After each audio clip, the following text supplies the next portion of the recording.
इकाई 2 ईदगाह। बाल दोस्तों, सुप्रभात। सुप्रभात टीचर। बाल दोस्तों, आपको कहानियां सुनना पसंद है? हाँ टीचर, हमें कहानियां सुनना बहुत पसंद है। टीचर, मेरे घर पर दादी मुझे रोज एक कहानी सुनाती है। अच्छा तो चलो, आज मैं आपको एक कहानी सुनाता हूं। आप सब ध्यान से सुनना। इस कहानी का नाम ईदगाह है। उसके लेखक प्रेमचंद है। तो सबसे पहले हम कहानी के लेखक के बारे में थोड़ा सा परिचय सुन लेते हैं। बाल दोस्तों, ईदगाह कहानी के लेखक का नाम प्रेमचंद है। प्रेमचंद का जन्म 1880 में वाराणसी, उत्तर प्रदेश के पास लम्ही नामक गांव में हुआ था। उनका बचपन का नाम धनपत राय था। शुरुआत में वे नवाब राय उपनाम से उर्दू में लिखते थे। बाद में प्रेमचंद नाम से हिंदी में लिखने लगे। मैट्रिक उत्तीर्ण होते ही अध्यापक बने, किंतु गांधी जी के असहयोग आंदोलन में सक्रिय होने के लिए उन्होंने सरकारी नौकरी त्याग दी थी। गोदान प्रेमचंद का सर्वश्रेष्ठ उपन्यास है। उनकी कहानियां मानसरोवर भाग 1 से 8 में संकलित हैं। साहित्य में प्रगतिवाद चेतना को उजागर करने के लिए जागरण तथा हंस पत्रिकाओं का संपादन किया था। ईदगाह प्रेमचंद की अमर कहानी है। कहानी में एक बालक अपने दोस्तों के साथ ईदगाह जाता है। वह बालक अपनी इच्छाओं का दमन करता है। इस कहानी में प्रेम और उपयोगी चीज खरीदने की विवेकपूर्ण बुद्धिमत्ता प्रकट की है।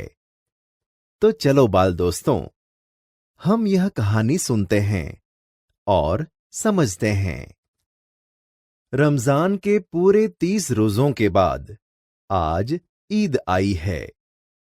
कितना मनोहर, कितना सुहावना प्रभात है। आज का सूर्य देखो, कितना प्यारा, कितना शीतल है। मानो संसार को ईद की बधाई दे रहा है। गांव में कितनी हलचल है। ईदगाह जाने की तैयारियां हो रही हैं। किसी के कुर्ते में बटन नहीं है। पड़ोस के घर में सुई धागा लेने दौड़ा जा रहा है।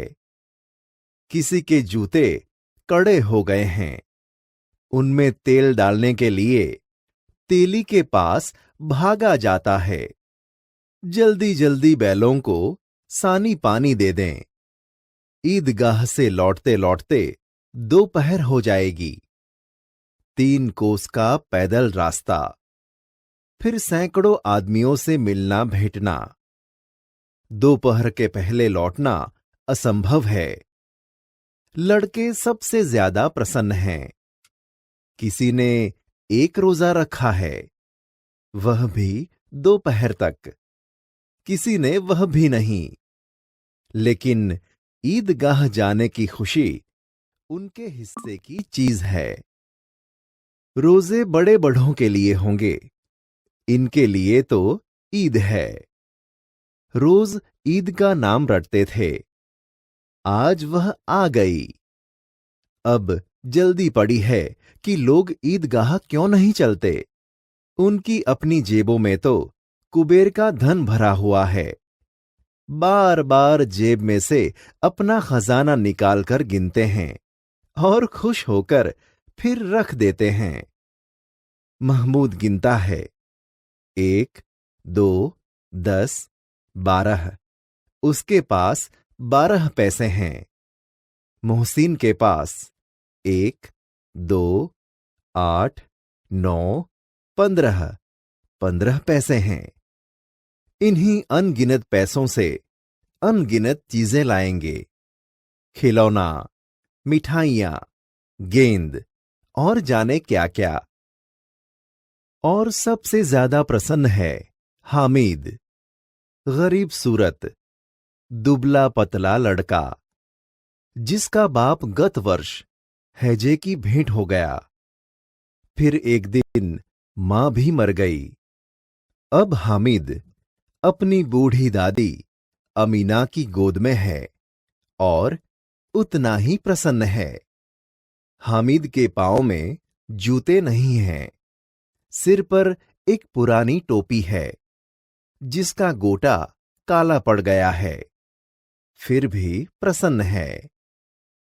अभागिन अमीना अपनी कोठरी में बैठी रो रही है। आज ईद का दिन और उसके घर में दाना नहीं। इस अंधकार और निराशा में वह डूबी जा रही है। किसने बुलाया था इस निगोड़ी ईद को? अमीना का दिल कचोट रहा है। गांव में बच्चे अपने अपने माँ बाप के साथ जा रहे हैं।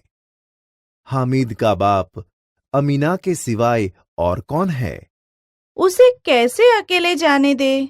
उस भीड़ भाड़ में बच्चा कहीं खो गया तो क्या होगा? नहीं, अमीना उसे यों न जाने देगी। नन्ही सी जान 3 कोस चलेगा कैसे? पैरों में छाले पड़ जाएंगे। जूते भी तो नहीं है। कुल 2 आने पैसे बच रहे हैं। 3 पैसे हामिद की जेब में, 5 अमीना के बटुए में। यही तो बिसात है और ईद का त्योहार। अल्लाह ही बेड़ा पार लगाए। हामिद भीतर जाकर दादी से कहता है, तुम डरना नहीं अम्मा, मैं सबसे पहले आऊंगा। गांव से मेला चला और बच्चों के साथ हामिद भी जा रहा था। कभी दौड़कर आगे निकल जाता, फिर किसी पेड़ के नीचे खड़े होकर साथ वालों का इंतजार करता। हामिद के पैरों में तो जैसे पर लग गए हैं। वह कभी थक सकता था? बड़ी बड़ी इमारतें आने लगीं। यह अदालत है। यह कॉलेज है। यह कलाघर है। आगे चलें। हलवाइयों की दुकानें शुरू हुईं। आज खूब सजी हुई थीं। इतनी मिठाइयां कौन खाता है? देखो ना, एक एक दुकान पर मनो होंगी। सहसा ईदगाह नजर आई। इमली के घने वृक्षों की छाया है। नीचे पक्का फर्श है। उस पर जाजिम बिछी हुई है। रोजेदारों की पंक्तियां एक के पीछे एक न जाने कहां तक चली गई हैं। यहां कोई धन और पद नहीं दिखता। इन ग्रामीणों ने भी वह किया और पिछली पंक्ति में खड़े हो गए। कितना सुंदर संचालन है, कितनी सुंदर व्यवस्था। हजारों सिर एक साथ सजदे में झुक जाते हैं, फिर सब एक साथ खड़े हो जाते हैं। मानव भातृत्व का एक सूत्र समस्त आत्माओं को एक कड़ी में पिरोए हुए हैं। नमाज खत्म हो गई। लोग आपस में गले मिल रहे हैं। अब मिठाइयां और खिलौनों की दुकानों पर धावा होता है। ग्रामीणों का यह दल इस विषय में बालकों से कम उत्साही नहीं है। यह देखो, हिंडोला है। 1 पैसा देकर चढ़ जाओ। कभी आसमान पर जाते हुए मालूम होता है, कभी जमीन पर गिरते हुए। यह चरखी है। लकड़ों के हाथी, घोड़े और ऊंट छड़ों से लटके हुए हैं। 1 पैसा देकर बैठ जाओ और 25 चक्करों का मजा लो। महमूद, मोहसिन, नूरे और सम्मी इन घोड़ों पर बैठते हैं। हामिद दूर खड़ा है। 3 पैसे तो उसके पास है। अपने कोष का 1/3 जरा सा चक्कर खाने के लिए नहीं दे सकता। सब चरखियों से उतरते हैं, खिलौने लेंगे।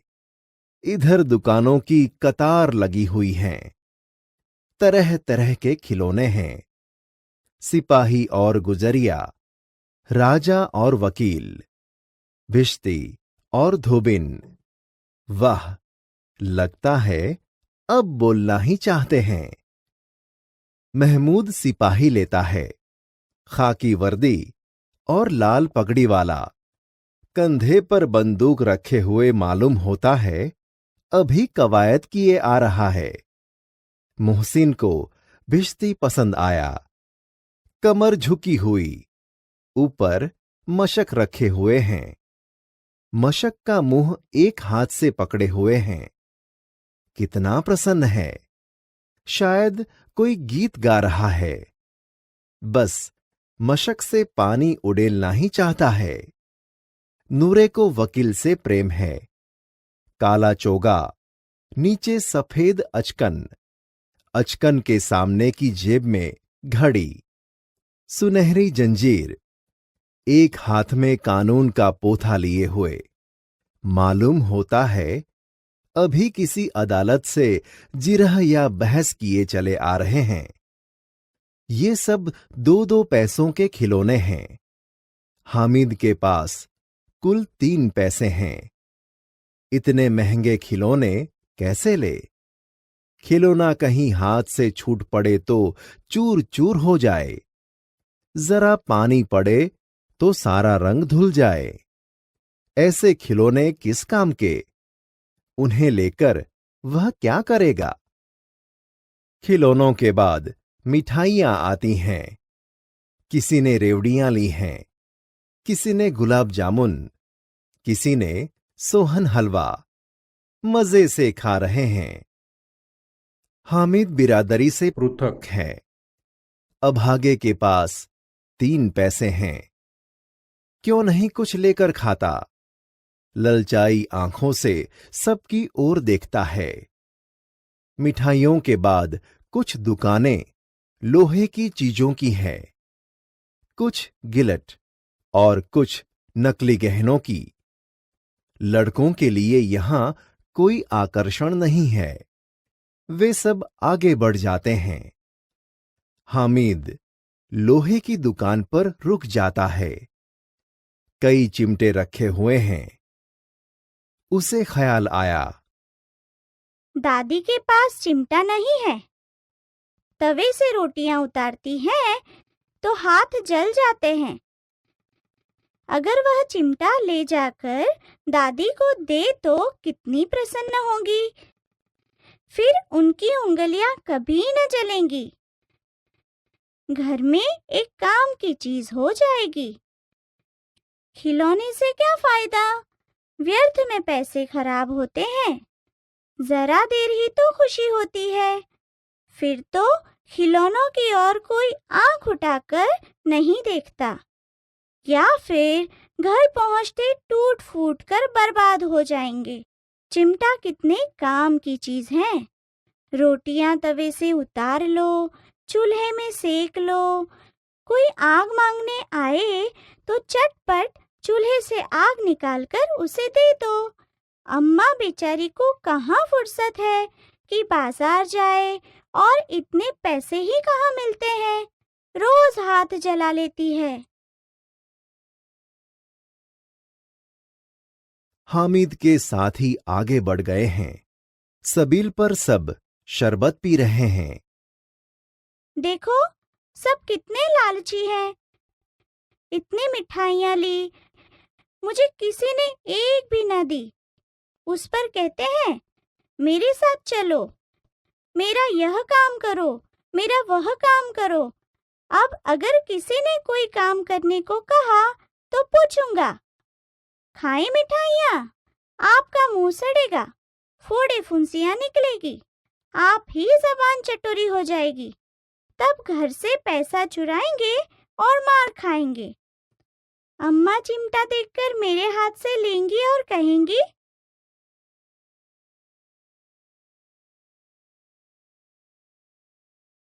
मेरा बच्चा अम्मा के लिए चिमटा लाया है। कितना अच्छा लड़का है। इन लोगों के खिलौनों पर कौन इन्हें दुआएं देगा? बड़ों की दुआएं सीधे अल्लाह के दरबार में पहुंचती हैं और तुरंत सुनी जाती हैं। मेरे पास पैसे नहीं है तो क्या? मैं गरीब सही, किसी से कुछ मांगने तो नहीं चाहता। उसने दुकानदार से पूछा, यह चिमटा कितने का है? 6 पैसे लगेंगे। हामिद का दिल बैठ गया। फिर भी बोला, ठीक ठीक बताओ। ठीक ठीक 5 पैसे लगेंगे। लेना है तो लो, नहीं तो चलते बनो। हामिद ने कलेजा मजबूत करके कहा, 3 पैसे लोगे? और वह आगे बढ़ गया ताकि दुकानदार की धुड़कियां न सुने। लेकिन दुकानदार ने धुड़कियां नहीं दीं, बुलाकर चिमटा दे दिया। हामिद ने उसे इस तरह कंधे पर रखा मानो बंदूक है। फिर शान से अकड़ता हुआ संगियों के पास गया। मोहसिन ने हंसकर कहा, यह चिमटा क्यों लाया बुद्धू? इसका क्या करेगा? हामिद ने चिमटे को जमीन पर पटक कर कहा, जरा अपना भिस्ती तो जमीन पर गिराओ, सारी पसलियां चूर चूर हो जाए बच्चों की। महमूद बोला, तो यह चिमटा कोई खिलौना है? हामिद ने कहा, खिलौना क्यों नहीं है? अभी कंधे पर रखा बंदूक हो गई। हाथ में ले लिया, फकीरों का चिमटा हो गया। चाहूं तो इससे मंजीरे का काम ले सकता हूँ। एक चिमटा जमा दूं तो तुम लोगों के सारे खिलौनों की जान निकल जाए। तुम्हारे खिलौने कितना ही जोर लगाएं, मेरे चिमटे का बाल भी बांका नहीं कर सकते। बहादुर शेर है मेरा चिमटा। सम्मी ने खंजरी ली थी। प्रभावित होकर बोला, मेरी खंजरी से बदलोगे? 2 आने की है। हामिद ने खंजरी की ओर उपेक्षा से देखा। बोला, मेरा चिमटा चाहे तो तुम्हारी खंजरी का पेट फाड़ डाले। बस एक चमड़े की झिल्ली लगा दी, ढप ढप बोलने लगी। जरा सा पानी लग जाए तो खत्म हो जाए। मेरा बहादुर चिमटा आग में, पानी में, आंधी में, तूफान में बराबर डटा रहेगा। चिमटे ने सभी को मोहित कर लिया। लेकिन अब पैसे किसके पास धरे हैं? फिर मेले से बहुत दूर निकल आए हैं। धूप तेज हो रही है। घर पहुंचने की जल्दी है। बड़ों से जिद करें तो भी चिमटा नहीं मिल सकता। हामिद है बड़ा चालाक, इसीलिए उसने अपने पैसे बचा रखे थे। औरों ने 3-3, 4-4 आने पैसे खर्च किए, पर कोई काम की चीज न ले सकें। हामिद ने 3 पैसों में रंग जमा लिया। सच ही तो है, खिलौनों का क्या भरोसा, टूट फूट जाएंगे। हामिद का चिमटा बना रहेगा बरसों। मोहसिन ने कहा, जरा अपना चिमटा दो, हम भी देखें। तुम हमारा भिश्ती लेकर देखो। महमूद और नूरे ने भी अपने अपने खिलौने पेश किए। हामिद को इन शर्तों को मानने में कोई आपत्ति न थी। चिमटा बारी बारी से सबके हाथ में गया और उनके खिलौने बारी बारी से हामिद के हाथ में आए। कितने खूबसूरत खिलौने थे। रास्ते में महमूद को भूख लगी। उसके बाप ने केले खाने को दिए। महमूद ने केवल हामिद को अपना साथी बनाया। उसके अन्य मित्र मुंह ताकते रह गए। यह उस चिमटे का प्रभाव था। 11 बजे सारे गांव में हलचल मच गई। मेले वाले लौट आए। मोहसिन की छोटी बहन ने दौड़कर भिश्ती उसके हाथ से छीन लिया और मारे खुशी के उछली तो मियां भिश्ती नीचे आ रहे और सुरलोक सिधारे। मियां नूरे के वकील का अंत इससे भी ज्यादा गौरवमय हुआ। वकील जमीन पर ताक कर बैठ नहीं सकते, उनकी मर्यादा का विचार तो करना ही होगा। दीवार में 2 खटियां गाड़ी गईं। उन पर लकड़ी का एक पटरा रखा गया। पटरे पर कागज का एक कालीन बिछाया गया। वकील साहब राजा भोज की भांति सिंहासन पर बिराजे। नूरे ने उन्हें पंखा डालना शुरू किया। अदालतों में खस की टट्टियां और बिजली के पंखे होते हैं, क्या यहां मामूली पंखा भी न हो? बांस का पंखा आया और नूरे हवा करने लगा। मालूम नहीं पंखे की हवा से या पंखे की चोट से वकील साहब स्वर्गलोक से मृत्युलोक में आ रहे और उनका माटी का चोला माटी में मिल गया। फिर बड़े जोर शोर से मातम हुआ और वकील साहब की अस्थियां घरे पर डाल दी गईं। अब मियां हामिद का हाल सुनिए। अमीना उसकी आवाज सुनते ही दौड़ी और उसको गोद में उठाकर प्यार करने लगी। सहसा उसके हाथ में चिमटा देखकर वह चौंकी। बोली, यह चिमटा कहाँ से लाया? मैंने मोल लिया है। कितने पैसे में? 3 पैसे दिए। अमीना ने छाती पीट ली। यह कैसा बेसमझ लड़का है कि दोपहर हुआ कुछ खाया न पिया, लाया क्या? चिमटा? सारे मेले में तुझे और कोई चीज न मिली जो यह लोहे का चिमटा उठा लाया?